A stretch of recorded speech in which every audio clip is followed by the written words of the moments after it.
there was likewise report of flooding, but not as bad as that we can imagine. There is one death monitored in the province of Bukidnon due to fallen tree and injuries to 2 persons. And affected families numbered as shown 1,399 families or 5,984 individuals. Next slide, please. In Caraga, we monitored storm surge as shown in the video in Surigao City. Siargao was the first island wherein Typhoon Odette made landfall, and the regional director of OCD, together with the brigade commander of 2nd Brigade, went to Siargao earlier today on board 2 helicopters of the Philippine Air Force. And they have to go back to Butuan. The helicopter had to go back to Butuan to ferry some supplies. As report from information from the provincial governor of Surigao del Norte, Siargao Island is heavily damaged. There is no casualty reported though in Caraga from based on the initial report from the Office of Civil Defense. There was power interruption in these areas, Diragat Island, Siargao, Surigao del Norte, and Surigao del Sur, as well as communications and signal interruption in Siargao and Diragat Islands.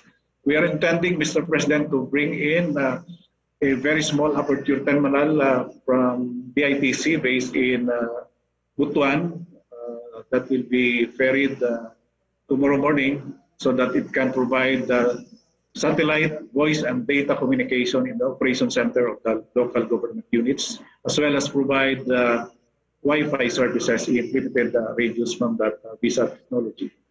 We are also intending, Mr. President, to bring in another VSAT tomorrow from our headquarters here in Campo Aguinaldo, and we'll be coordinating for an aircraft that will bring in some teams from Campo Aguinaldo to Siargao. Next slide, please. Shown is the number of preemptive evacuation that we carried out in preparation for the landfall of Typhoon Odette. A total of 84,674 families or 338,664 individuals. These are the number of families and individuals that we saved by having them evacuate early. Next slide, please. And for the summary of effects, Typhoon Odette affected Region 4B, Region 6, 7, 8, 10, 11, and Caraga. A total of 12 deaths are initially monitored, missing 7 persons and injured 2 persons. And again, shown is the preemptive evacuation we conducted. But the total number of affected population and the cost of damage is still being assessed. Next slide, please. And for our next steps, first will be the data gathering and validation of incidents monitored, the number of casualties, affected population, the damaged houses, damage to agriculture, and damage to infrastructure. We will also be continuing with our aerial and field assessment. Earlier, the commander of Mincom joined a sortie of Black Hawk helicopters from Davao. I understand he went to Surigao Norte to see for himself the damage there.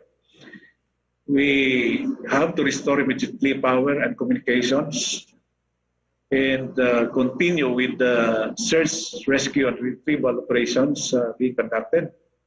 We also have to provide the needed supplies, like, for example, relief goods, like, for example, temporary shelter for those with damaged houses that will be that can be provided by DSWD.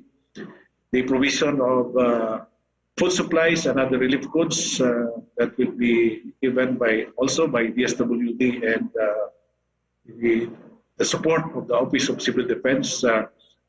I would like to mention also, Mr. President, that most of the relief goods and food supplies from DSWD were already prepositioned in the different regional offices. And the ferry of or movement of those supplies will be coming from the regional hubs to the areas being affected. Likewise, provision of health supplies to areas needing them. Next slide, please. So that ends my presentation, Mr. President. Good evening. Thank you very much. May isang tanong lang ako sa halad, Secretary. Ano bang ano mo dyan? Undersecretary ka na pala. Tingin mo, ang mabigat ang casualties. The reports are not yet in, but how do you assess the situation? Maraming fatalities dito.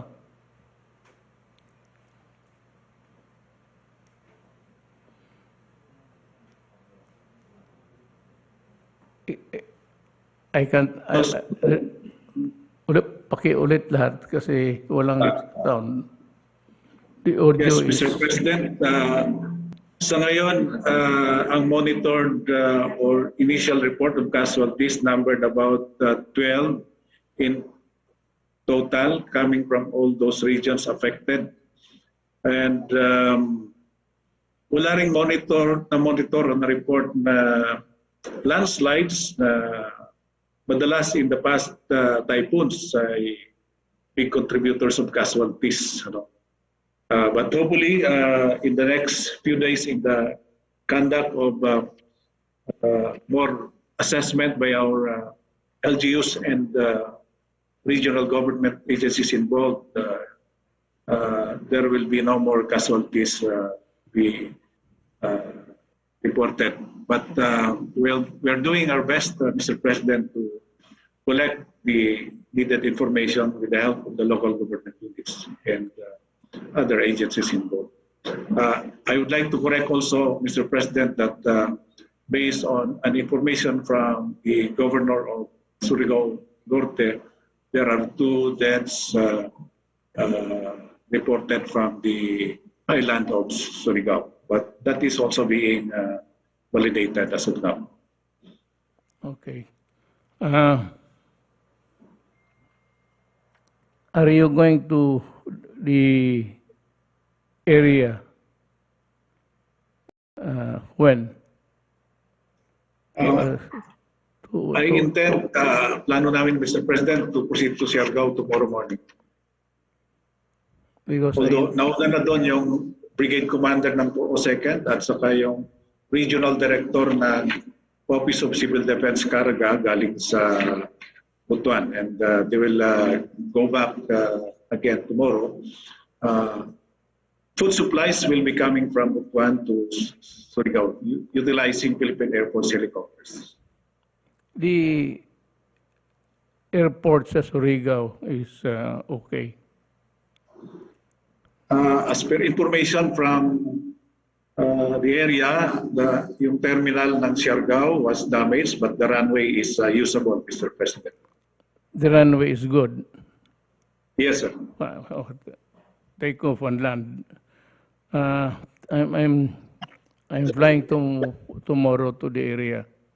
Also, I would hit maybe late Surigao, and if there is enough time, Bohol.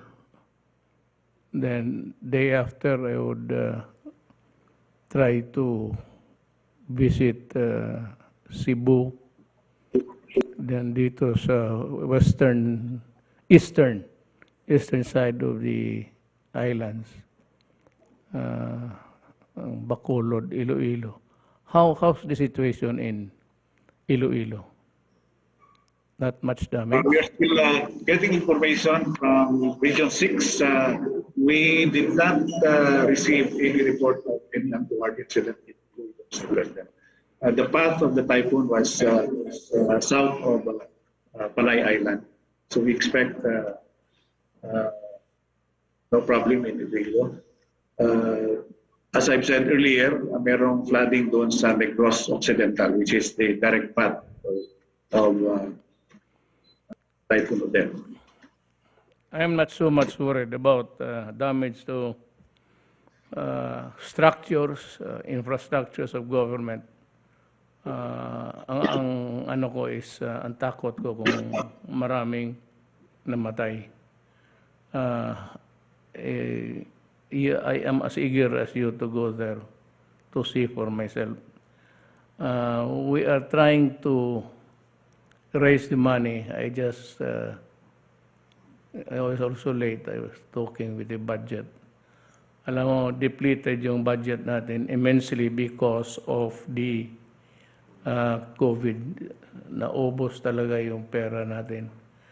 We prioritize the expenses. These typhoons, they are the imponderables, I would say.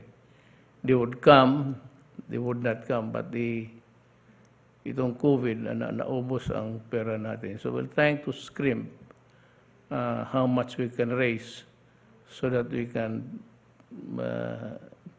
marshal it to the areas affected. I'd like to be to report or sa ako nanonood rin or the Secretary of DPWH.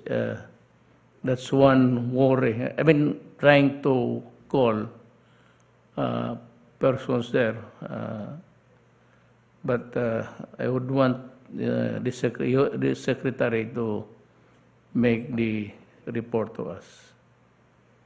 Thank you very much, Mr. President, Senator Bongo, and members of the Cabinet.